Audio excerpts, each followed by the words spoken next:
ឡានក្រុងរបស់ក្មេងស្រីសិស្សសាលាច្រើនអ្នកកំពុងបើកបរលើផ្លូវ highway កាត់ព្រៃមនុស្សគ្រប់គ្នាចូលរួមក្នុងការសន្ទនាដ៏រីករាយខណៈពេលដែលអ្នកឯកម្នាក់ឈ្មោះ Mitsuko កំពុងសរសេរកំណាព្យឲ្យទៅវិញមិត្តភក្តិរបស់នាងសូមឲ្យនាងលេងសៀវភៅកត់ត្រាមួយរយៈហើយរីករាយជាមួយពិភពខាងក្រៅ Mitsuko បាត់ចុះក្រោមដើម្បីយកប៊ិចរបស់នាងនៅពេលដែលខ្យល់បក់បោកមកលើឡានក្រុងរបស់សាលាហើយកាត់វាដោយកាត់អ្នកផ្សេងទៀតនៅលើយន្តហោះនៅពេលដែល Mitsuko មើលទៅឡានក្រុងគ្មានដំបូងនឹងមិត្តភក្តិរបស់នាងកំពុងបាត់ផ្នែកខាងលើនៃរាងកាយរបស់ពួកគេមួយសន្ទុះក្រោយមកខ្យល់ព្យុះទី2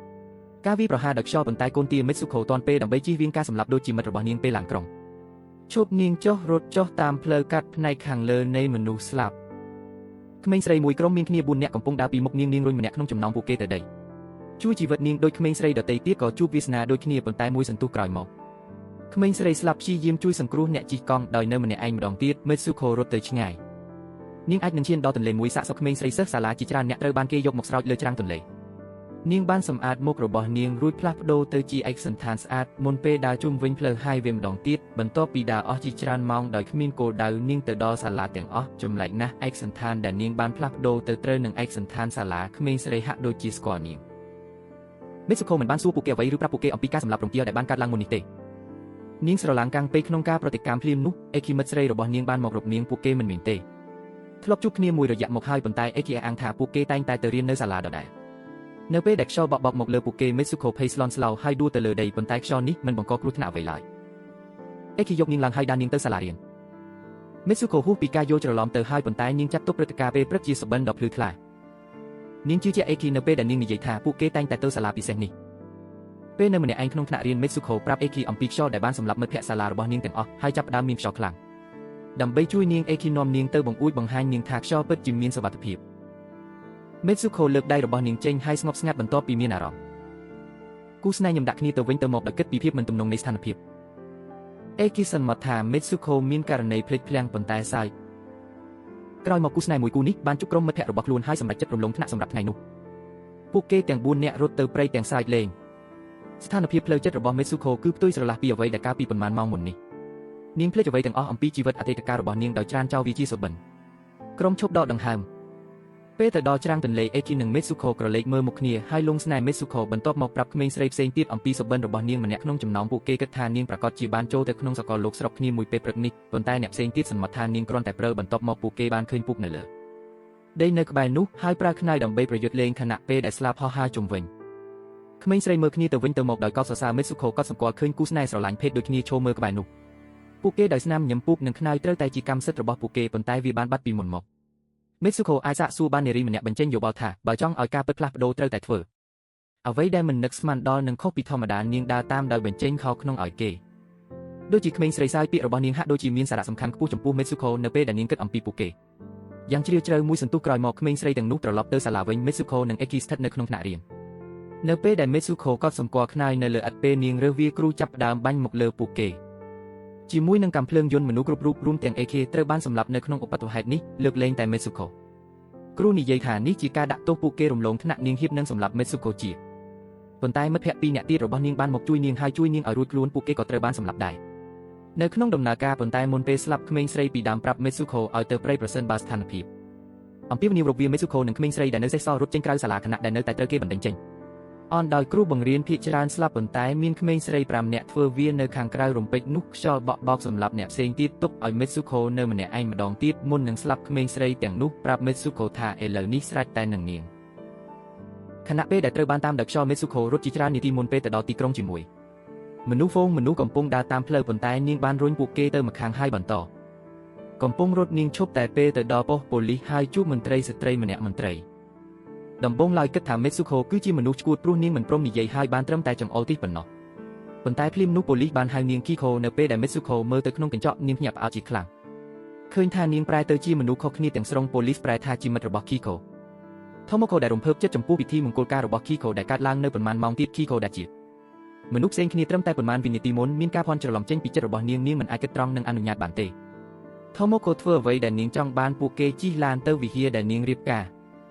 ពេលព្រឹកបានជិះរទេះរុញសម្រាប់នាងប៉ុន្តែវាកាន់តែរសាត់ទៅវិញនៅពេលមនុស្សស្រីមួយក្រុមដើរតាមឡានរបស់ពួកគេហាក់ដូចជា Kiko គឺជាតារាល្បីពួកគេទាំងអស់គ្នាសម្ដែងការរំភើបចិត្តចំពោះពិធីមង្គលការនេះនៅសាលាជំនុំស្ត្រីជាច្រើនអ្នកទៀតបានឡោមព័ទ្ធនិងស្វាគមន៍នាងពេលទៅដល់បន្ទប់ផ្លាស់សម្លៀកបំពាក់នាងភ្ញាក់ផ្អើលពេលឃើញ Eki ត្រៀមខ្លួនចូលរោងការនាងស្ទើរតែមិនជឿភ្នែករបស់នាង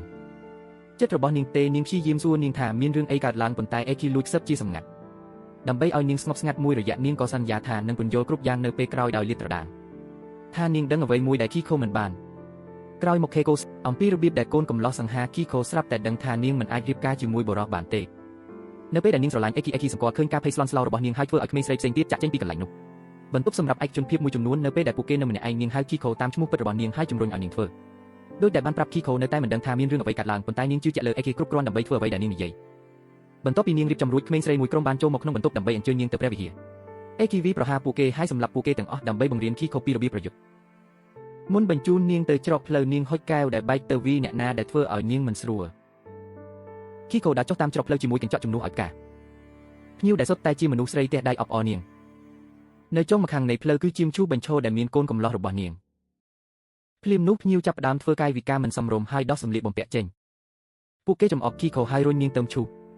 ពេលបើកមើលទើបដឹងថាអនាគតប្តីរបស់នាងជាសត្វគួរឲ្យស្អប់ខ្ពើមក្បាលជ្រូកនិងដងខ្លួនមនុស្សហ្វូងមនុស្សបង្ខំនាងឲ្យថាបគាត់ប៉ុន្តែផ្ទុយទៅវិញគីខូប្រើកញ្ចក់ចាក់គាត់ដោយខឹងសម្បាក៏សម្លាប់នារីដែលនៅជុំវិញខ្លួនខ្លះដែរអេគីចូលមកទាន់ពេលវេលាដើម្បីជួយសង្គ្រោះនាងប៉ុន្តែពួកគេត្រូវបានបញ្ឈប់ដោយគ្រូពីសាលាមុន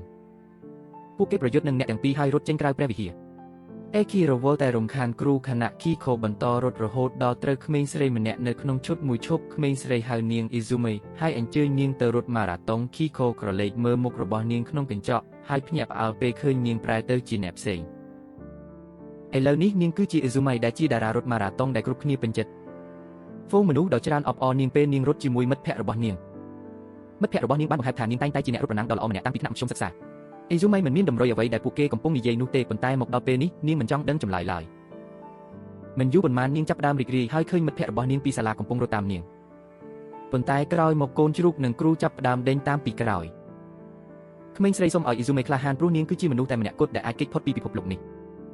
អ៊ីស៊ូមីរត់លឿនជាងពេលណាទាំងអស់ហើយទីបំផុតទៅដល់រូងភ្នំសិស្សសាលាម្នាក់បានស្វែងរកនាងហើយនាំនាងទៅក្រុមក្មេងស្រីជាច្រើនអ្នកដូចនាងដែលឈរយ៉ាងព្រឺព្រួចសក់របស់ពួកគេគ្រប់មុខរបស់ពួកគេបន្ទាប់មកក្មេងស្រីនោះព្យាយាមសម្លាប់អ៊ីស៊ូមីដោយអះអាងថាប្រសិនបើនាងមិនព្រមស្លាប់អ្នកផ្សេងទៀតនឹងអេគីមកដល់ទាន់ពេលដើម្បីជួយសង្គ្រោះមិត្តស្រីរបស់នាងបន្ទាប់មកនាងសុំអ៊ីស៊ូមី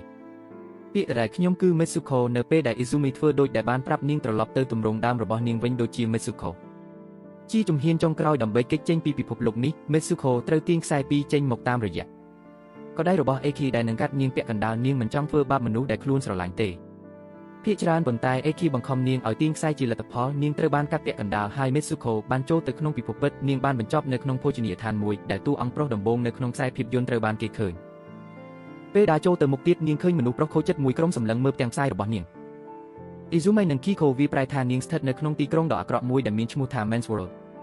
ពោពេញទៅដោយមនុស្សប្រុសដែលចូលចិត្តហ្គេមវីដេអូបីរស់រានមានជីវិតដ៏ខូចខើហៅថាថាតែមួយគត់តួអង្គដែលអាចគ្រប់គ្រងបាននៅក្នុងហ្គេមគឺ Mitsuko, Izumi និង Kiko ដែលពួកវាទាំង3ជារបស់នាងបុរសម្នាក់ទទួលស្គាល់ Mitsuko ហើយប្រាប់នាងថានាងគឺនៅថ្ងៃអនាគត Mitsuko ដែលចេញហើយភ្ញាក់ពីដំណេកនៅកន្លែងដូចរូងភ្នំដែលតួអង្គទាំងអស់នៃហ្គេមត្រូវបានបង្ហាញដូចជា mannequins ពេលដែលលេងស្រាប់តែជួបបុរសចំណាស់ម្នាក់កំពុងលេងហ្គេមនៅលើទូរទស្សន៍របស់គាត់បានលាតត្រដាងថានាងមានអាយុ150ឆ្នាំទៅមុខនៅពេលអនាគតកាលនាងរៀននៅវិទ្យាល័យជាយូរមកហើយនាងជាមនុស្សដែលលោកកោតសរសើរបន្ទាប់ពីនាងស្លាប់គាត់បានយកណារបស់មិត្តនាងនិងមិត្តភ័ក្តិមកធ្វើក្លូនសម្រាប់ហ្គេម3របស់គាត់សម្រាប់ការកំសាន្តរបស់បុរសចំណាស់ម្នាក់លេចចេញរូបរាងអាក្រាតសុំនាងមកដេកជាមួយគាត់បុរសចំណាស់លាតត្រដាងថាដំណាក់កាលចុងក្រោយនៃល្បែងគឺជាការបំពេញនូវភាពស៊ីជម្រៅរបស់គាត់ចង់បានភាពស្និទ្ធស្នាលជាមួយនាងបុរសនោះហៀបនឹងពណ៌នាងនៅពេលដែលនាងនឹកឃើញពាក្យរបស់មិត្តរបស់នាងដែលបានសុំនាងធ្វើអ្វីដែលមិនធម្មតាដើម្បីចេញពីការបំភាន់ដែលនាងនៅ Mitsuko ទទួលយកដំបូន្មានហើយវាប្រហារបុរសដែលស្រែកដាក់គាត់ឲ្យឈប់លេងជាមួយស្រីដូចជាប្រដាប់ក្មេងលេងនាងហែកខ្នើយមួយហើយរោមពណ៌សប្រៃជាក្រហមពីកំហឹងរបស់នាងឆក់យកអំពើរបស់បុរសចំណាស់ហើយធ្វើរឿងមិននឹកស្មានដល់រហូតតក់ស្លុតតាំងពីនាងស្លាប់មិនដែលជាផ្នែកមួយនៃហ្គេមនោះទេនៅក្នុងឈុតចុងក្រោយ Mitsuko ភ្ញាក់តែម្នាក់ឯងនៅក្នុងវាលព្រើល boss នាងបានចុះឈ្មោះថាវាចប់សពគ្រប់ហើយដែលមានន័យថានាងនឹងមិនត្រូវជាប់នៅក្នុងនោះទេហ្គេមម្ដងទៀតទោះបីជាភាពយន្តនេះហាក់ដូចជាចម្លែកនិងគ្មានន័យពាក់កណ្ដាលនៃពេលវេលាក៏ដោយវាគឺជាការប្រៀបធៀបសម្រាប់ការស្រឡាញ់ភេទដូចគ្នារបស់ Mitsuko និងការតស៊ូដែលនាងប្រឈមមុខជាស្ត្រីនៅក្នុងប្រទេសជប៉ុននីមួយនៃ3ផ្សេងគ្នាក្មេងស្រីតំណាងឲ្យស្ត្រីដែលតស៊ូជាមួយនឹងបញ្ហាផ្សេងគ្នាប៉ុន្តែតាក់ទងគ្នាទៅវិញទៅមក Mitsuko គឺខ្ពស់សិស្សសាលាដែលស្រឡាញ់ស្រីផ្សេងទិដ្ឋភាពដែលគេឃើញពុកនៅកណ្ដាលព្រៃឈើបង្ហាញពីរបៀបដែលស្ត្រីស្រឡាញ់ភេទដូចគ្នាត្រូវបានជាប់គាំងដោយសង្គមស្រដៀងគ្នានេះដែរ Kiko គឺជាស្ត្រីដែលត្រូវបានបង្ខំរៀបការជាមួយបុរសដែលខ្លួនមិនស្រឡាញ់ដូច្នេះហើយទើបនាងមើលឃើញថាគាត់ជាជ្រូកដ៏គួរឲ្យស្អប់ខ្ពើមដែលចង់បានតែរបស់មួយប៉ុណ្ណោះ ពីនាងបន្ទាប់មកមានអ៊ីស៊ូមីជាក្មេងស្រីដែលមានទេពកោសល្យនិងមានការតាំងចិត្តប៉ុន្តែនាងកំពុងរត់ចេញពីជ្រូកការបង្ហាញវត្តមានរបស់បុរសមួយចំនួនថាជាការទទួលបានភាពជោគជ័យរបស់នាងនៅទីបញ្ចប់បុរសចំណាស់បង្កើតក្មេងស្រីដែលជាតួអង្គនៅក្នុងហ្គេមរបស់គាត់បង្ហាញយ៉ាងច្បាស់ពីរបៀបដែលសង្គមត្រូវបានគ្រប់គ្រងដោយបុរសដែលទាញយកផលប្រយោជន៍ស្ត្រីនិងបញ្ហារបស់ពួកគេមេតស៊ូខូរំដោះខ្លួន